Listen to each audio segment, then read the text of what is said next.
Hi, praise Lord. God is saying unto you, you shall stand perfect and complete in all the will of God. கர்த்தராகிய ஆண்டவர் உங்களை பார்த்து சொல்லுகிறார். கொலோசியருக்கு எழுதின நிருபம் 4ஆம் அதிகாரம் 12ஆம் வசனத்தில் எழுதப்பட்டிருக்கு, நீங்கள் தேவனுடைய சித்தங்கள் எல்லாவற்றிலும் அமேன் பூரணப்பட்டவர்களாயும் தேறினவர்களாயும் நிலை நிற்கும்படிக்கு அமேன் உங்களுக்காக அவன் எப்பொழுதும் வேண்டுதல் செய்கிறான் அப்படின்னு சொல்லிட்டு கொலோசியர் பட்டணத்தில் இருக்கிற சபைகளுக்கு எழுதும் பொழுது அப்போஸ்தலனாகிய பவுல் எழுதுகிறார். அமேன் இங்க எப்பாப்பிரா அப்படின்னு சொல்லிட்டு ஒரு மனிதனை குறித்து சொல்லுகிறார். அவன் தேவனுடைய ஊழியக்காரனாக இருக்கிறான். அவன் நீங்கள் தேவனுடைய சித்தங்கள் எல்லாவற்றிலும் அவன் தேறினவர்களாகவும் பூர்ண நிச்சயம் உள்ளவர்களாகவும் நிலை நிற்கும்படிக்கு அவன் ஜெபம் செய்கிறான்னு சொல்லிட்டு போடப்பட்டிருக்கு.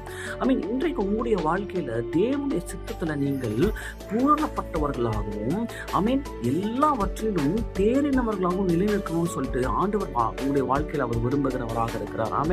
உங்களுடைய வாழ்க்கையில ஆண்டவருடைய சித்தமே எனக்கு என்னன்னே தெரியல, நான் என்னமோ போறேன் வரேன் வேலைக்கு போறேன் செய்யறேன் வாழ்றேன் இப்படியே என் வாழ்க்கை போய்கிட்டே இருக்கு, என் வாழ்க்கையில ஆண்டவர் சித்தம்னால என்னன்னே எனக்கு தெரியல அப்படின்னு சொல்லிட்டு நீங்க யோசிச்சுட்டு இருக்கீங்களா?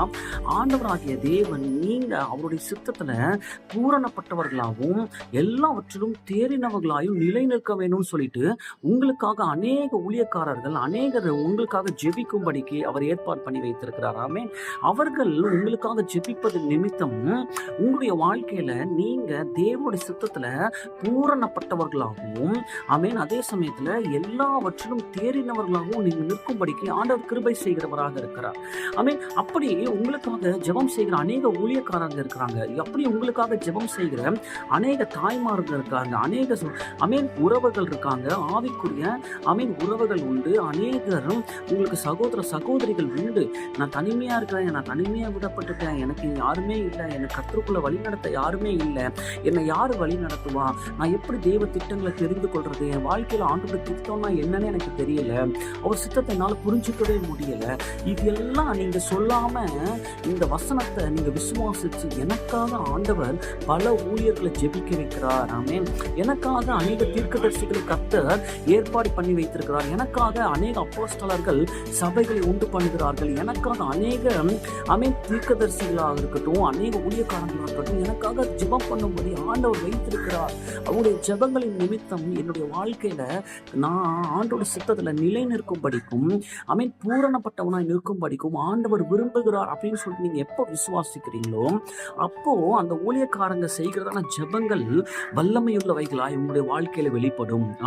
அப்போ உங்களுடைய வாழ்க்கையில நீங்க என்றைக்கும் தனிமையா நான் இருக்கிறேன், நான் தனிமையா விடப்பட்டுட்டேன், எனக்கு உதவி செய்ய யாருமே கிடையாதுன்னு நீங்க நினைக்கவே முடியாது, நீங்க சொல்லவே முடியாது.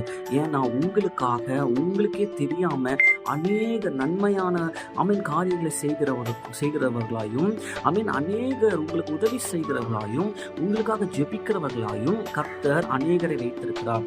அவர்கள் உங்களுக்காக எப்படி கொலோசிய பட்டணத்துக்கு எப்பாப்பிரா என்கிறதான ஊழியக்காரன் ஜெபிக்கிறானோ அதே போல உங்களுக்காக அநேக ஊழியக்காரர்கள் அநேக தீர்க்கதரிசிகள் அநேகர் ஆண்டோடைய ஊழியக்காரங்க ஜெபிக்கிறாங்க.